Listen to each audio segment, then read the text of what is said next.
E assim eu te peço e te agradeço em nome de Jesus.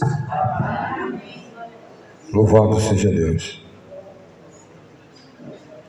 Leitura oficial dessa manhã foi Mateus, capítulo de número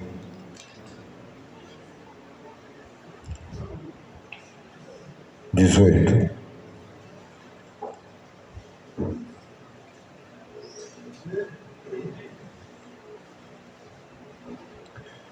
Louvado seja o nome do Senhor. Diz a palavra. Naquela hora, os discípulos se aproximaram de Jesus e perguntaram: quem é o maior no reino dos céus? Jesus, chamando uma criança, colocou-a no meio deles e disse: em verdade lhes digo, se vocês não se converterem e não se tornarem como crianças, de maneira nenhuma entrarão no reino dos céus. Portanto, aquele que se humilhar a si mesmo como esta criança, este é o maior no reino dos céus. E quem receber uma criança como esta em meu nome, a mim que recebe. Podem assentar os irmãos.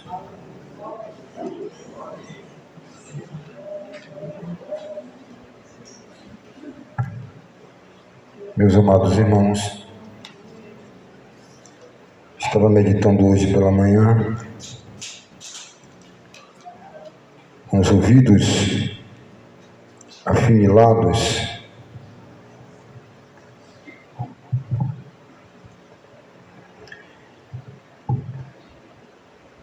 para ouvir a voz do Senhor, para nós meditarmos aqui nessa manhã. Gosto mais das traduções antigas, essa Bíblia aqui que eu tenho em minhas mãos. Tem mais de 50 anos. E eu sempre faço cruzamento de traduções. Em verdade vos digo que se não vos converterdes e não vos tornardes como crianças, de modo algum entrareis no reino dos céus. As crianças aí, os pais, por favor, administrem. Em Mateus capítulo 5,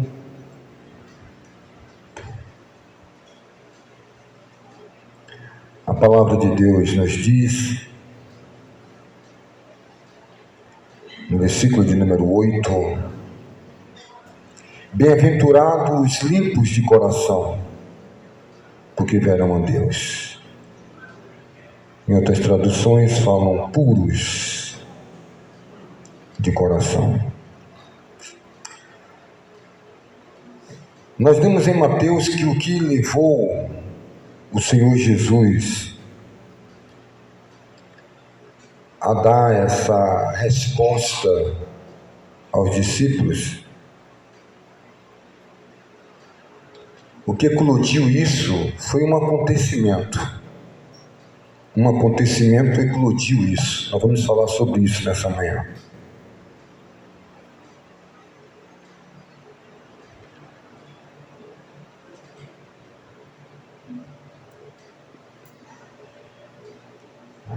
Nós falamos aqui na quinta-feira sobre o poder da comunicação. Eu creio que a palavra de Deus diz que tudo que tem fôlego louve ao Senhor. Os pássaros, os animais, eles louvam a Deus, porque tem fôlego. Toda a criação adora o Criador. Um camundongo, uma lesma, um engongo, um escorpião. O que tiver fôlego, um pássaro tem fôlego de vida, tem vida.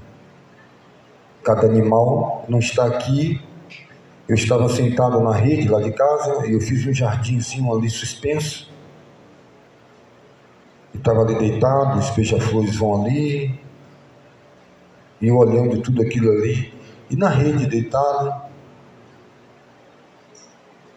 e pensando, o que é que você pensa? Que isso aqui está como mera ilustração para a sua vaidade? Que eu coloquei essas plantas aqui para te servir? Você pensa o quê? Que as pessoas, eu perguntando a mim e conversando com Deus, porque eu converso com Deus, e sei que você também conversa com Deus.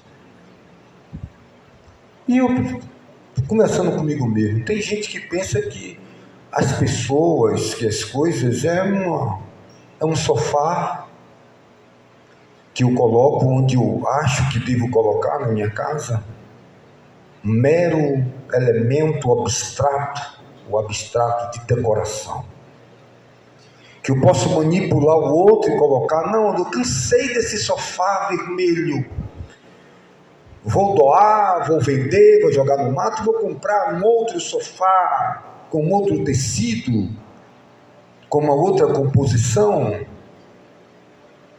Mas pensamos assim, e olhamos o outro ser humano apenas como alguém que está lá para fazer o pão na padaria, para cortar a carne no açougue, para colocar os alimentos nas prateleiras dos supermercados, dos repositores.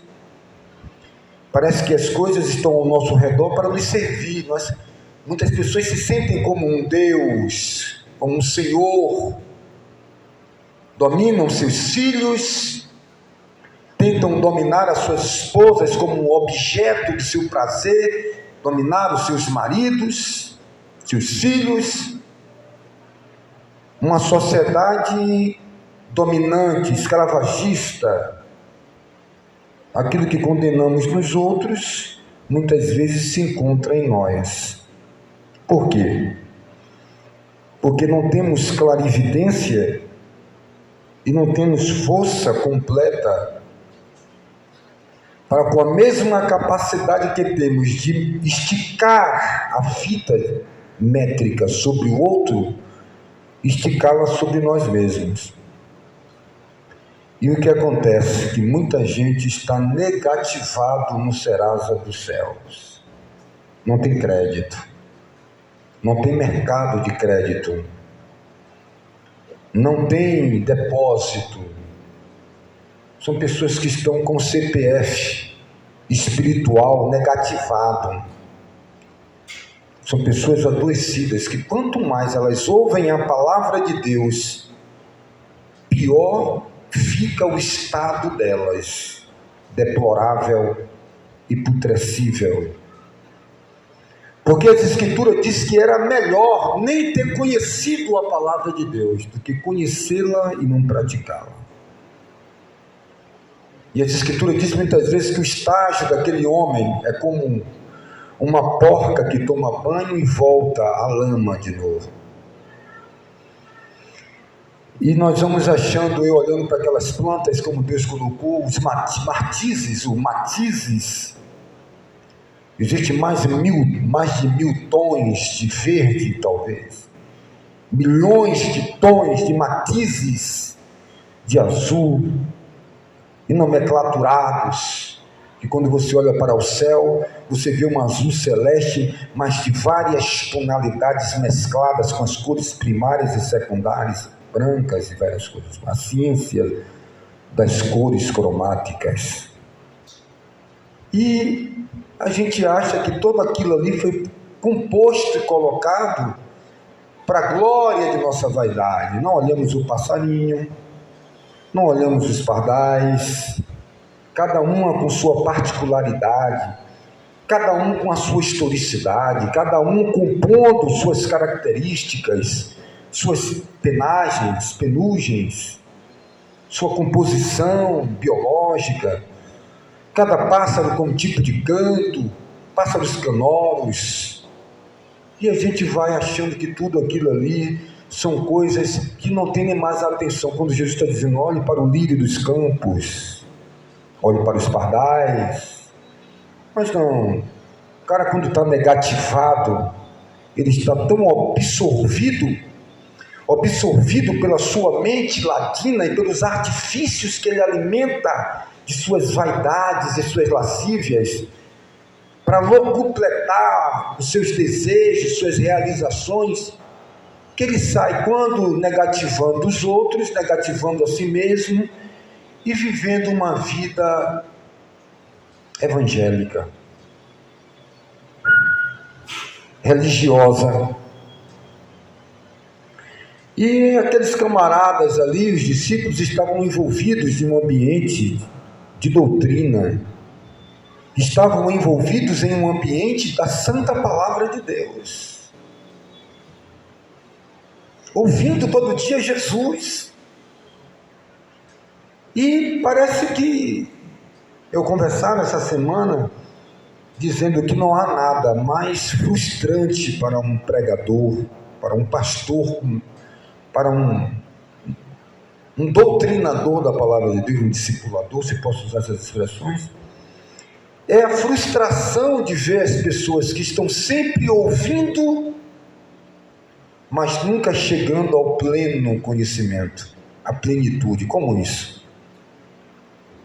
Ele ouve, aprende, imita, aparece, é um ser estereotipado, mas quando vem de forma imperceptível, humanamente falando, as lições cotidianas e diárias,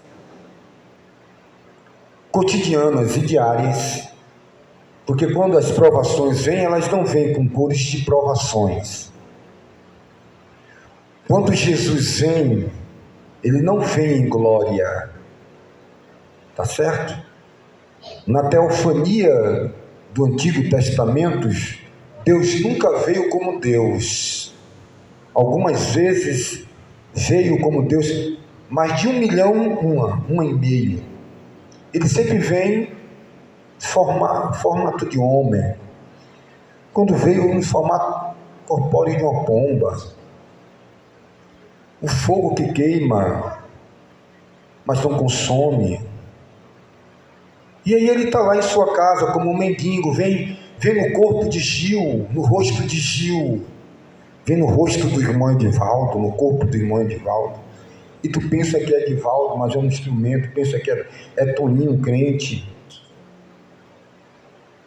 E aí, se vinha o presidente, se vinha o cantor, é autógrafo, senta na primeira mesa, pega o melhor copo, não é verdade? Faz a melhor comida. É aquela questão primordial. Tratamos melhor, que mais amamos, quem tem dentes mais limpos, quem tem a cor mais clarificada. E Jesus está ali olhando o seu grau de justiça, olhando os seus sentimentos. E esses discípulos estavam ali andando com Jesus, aprendendo a sua palavra, ouvindo pelo menos. E tamanho absurdo, aqui lá já no meio, se as escrituras ela foi escrita em uma ordem cronológica, e temos aqui 28, 26 ou 27 capítulos do livro de Mateus, significa que a metade, se fosse 36 capítulos, o capítulo 18 seria 1 ano e meio do ministério de Jesus, coisa que não foi escrita em ordem cronológica, creio eu, mas pelo menos aqui o que me parece é uma história biográfica de Jesus, contando desde o seu nascimento, contando a sua genealogia, o que nos parece do seu nascimento, do seu batismo, do seu início ministerial, de sua aprovação no deserto, e esses acontecimentos, em alguns momentos, conseguem se contracenar em ordem cronológica. Me parece que capítulo 18 seria, então, lá os meados de seu 1 ano e meio, 2 anos de ministério. Já era um bom tempo, aprendendo da fonte de água viva, vendo com seus olhos a luz da vida, onde Jesus disse para eles: o que vocês estão vendo agora, os profetas e os patriarcas desejaram ver no Antigo Testamento, o Emanuel. Hoje o nosso Senhor Jesus é bem-vindo estar aqui em nosso meio em espírito. Agora, aqui relata no versículo 1 que eles estavam ali discutindo quem seria o maior. Essa questão que foi impregnada em nossa alma por aqueles que foram enganados, os nossos pais. Vieram de um sistema que adjetiva as pessoas pelos seus graus e traz a competição, traz a competitividade. Se é na escola, a gincana, o grupo tem que ganhar para o outro. Se é na rua, no bairro, o Judas tem que ser melhor do que o do vizinho. A queima do Judas, era assim as tradições. Se vestia para superar a roupa do outro na festa. O cabelo, tempo de vaidade, 15, 16 anos, tinha que chegar com o cabelo de Tina Turner, do modelo melhor para impressionar, e se sentia muitas vezes com complexo de inferioridade, autoestima baixa. O pai não podia comprar a sandália Melicinha ou a sandália Coyote que a filha da prima, a vizinha, comprou. Mas tentava fazer o máximo. Quando não tinha roupa para ir, aquela roupa velha que eu tive na última festa, nem queria ir para a festa. É a competitividade já entranhada, fruto da queda, cujo qual a natureza sofre, porque a ela foi imposta essa competitividade da cadeia alimentar, que um tem que comer o outro para se manter vivo. E aqui os discípulos estavam sem compreender. Nós falamos ontem aqui, na quinta-feira, se eu chego para o irmão Jonathan e digo para ele: irmão Jonathan, pega essa cadeira aqui e coloca essa cadeira aqui do lado. Tem algumas coisas que nós podemos analisar aqui. Primeiro, qual o objetivo de eu pedir, por favor, para o irmão Jonathan pegar essa cadeira e colocar aqui? Qual é o objetivo dessa frase dirigida a ele? O objetivo é que a cadeira seja posta ali. Certo, irmãos? O que é que eu usei para que ele pudesse compreender? Eu usei a comunicação. Qual é a nossa língua? Nosso idioma é o português. Eu falei para ele palavras compreensíveis. Mas, porventura, se eu falasse inglês,